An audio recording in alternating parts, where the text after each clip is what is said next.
Hello दोस्तों, स्वागत है आपका इंटरनेशनल बायोग्राफी में। आज है एसएससी कपूर के बारे में बात करेंगे। चलिए जानते हैं। बॉलीवुड के दिग्गज और बेहद लोकप्रिय अभिनेता शशि कपूर, शाशी कपूर का जीवन बेहद दिलचस्प और कला के प्रति समर्पित रहा। वह अपने दौर के सबसे हैंडसम और चॉकलेटी हीरो माने जाते थे। असली नाम वक्फ जन्म। शशि कपूर का जन्म 18 मार्च 1938 को कलकत्ता, अब कोलकाता में हुआ था। उनके बचपन का नाम बलबीर राज कपूर था। कपूर खानदान का नाता। वह हिंदी सिनेमा के दिग्गज पृथ्वीराज कपूर के सबसे छोटे बेटे थे। वे महान अभिनेता राज कपूर और शम्मी कपूर के छोटे भाई थे। करियर की शुरुआत। शशि कपूर ने महज 4 साल की उम्र से अपने पिता के पृथ्वी थिएटर्स के नाटकों जैसे शकुंतला से अभिनय शुरू किया था। इसके बाद उन्होंने आग 1948 और आवारा 1951 जैसी फिल्मों में राज कपूर के बचपन की भूमिकाएं निभाकर बाल कलाकार के रूप में काम किया। बतौर मुख्य अभिनेता उन्होंने 1961 में यश चोपड़ा की फिल्म धर्मपुत्र से बतौर लीड एक्टर शुरुआत की।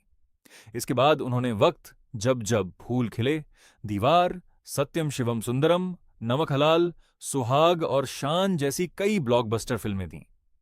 अमिताभ बच्चन के साथ उनकी जोड़ी सुपरहिट रही और उनका डायलॉग "मेरे पास मां है" आज भी अमर है।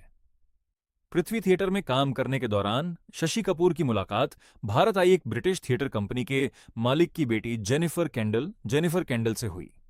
दोनों में प्यार हुआ और 1958 में सिर्फ 20 साल की उम्र में शशि कपूर ने जेनिफर से शादी कर ली। जेनिफर कपूर खानदान की पहली ऐसी बहू बनी जिन्होंने शादी के बाद भी थिएटर और फिल्मों में काम जारी रखा।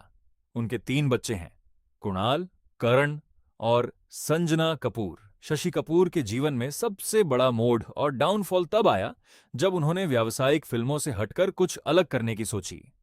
घाटे का सौदा, आर्ट सिनेमा। शशि कपूर को शुद्ध सिनेमा और आर्ट फिल्मों से बेहद प्यार था। उन्होंने श्याम बेनेगल और अपर्णा सेन जैसे निर्देशकों के साथ मिलकर जुनून, कलयुग, 36 चौरंगी लेन और उत्सव जैसी लीक से हटकर बेहतरीन फिल्में बनाईं। इन फिल्मों को आलोचकों, क्रिटिक्स ने खूब सराहा, लेकिन बॉक्स ऑफिस पर यह बुरी तरह फ्लॉप रहीं, जिससे शशि कपूर को भारी वित्तीय नुकसान, फाइनेंशियल लॉस उठाना पड़ा। पत्नी का निधन। 1984 में कैंसर के कारण उनकी पत्नी जेनिफर कैंडल का निधन हो गया। पत्नी के जाने के बाद शशि कपूर अंदर से पूरी तरह टूट गए। उन्होंने खुद पर ध्यान देना छोड़ दिया, जिससे उनका वजन काफी बढ़ गया और वे कई बीमारियों से घिर गए। इसके बाद वे धीरे धीरे फिल्मों से दूर होते चले गए। शशि कपूर ने अपने जीवन काल में केवल पैसे कमाने के लिए काम नहीं किया, बल्कि सिनेमा को समृद्ध करने के लिए अपनी पूरी कमाई लगा दी। फिल्मों में घाटा उठाने के बाद भी उन्होंने मुंबई में अपनी पत्नी के साथ मिलकर पृथ्वी थिएटर को दोबारा जीवित किया, जो आज भी कलाकारों का सबसे बड़ा केंद्र है। विरासत के तौर पर वे अपनी प्रॉपर्टीज, पृथ्वी थिएटर और सिनेमा का एक बड़ा नाम छोड़ गए हैं। महत्वपूर्ण जानकारी। शशि कपूर अब हमारे बीच नहीं है। लंबी बीमारी के बाद 4 दिसंबर 2017 को 79 वर्ष की आयु में मुंबई के कोकिलाबेन धीरूभाई अंबानी अस्पताल में उनका निधन हो गया था। अपने अंतिम वर्षों में वे किडनी की बीमारी से पीड़ित थे और व्हील चेयर पर आ गए थे। उनके निधन पर पूरे देश सहित सिनेमा जगत ने गहरा शोक व्यक्त किया था।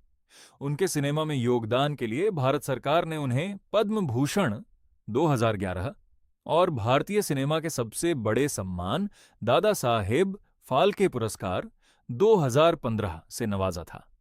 से टू। तो दोस्तों, आपको ये जानकारी कैसी लगी हमें कमेंट करके बताएं और हमारे चैनल को सब्सक्राइब कर सपोर्ट कीजिए। Family members, thank you for everyone.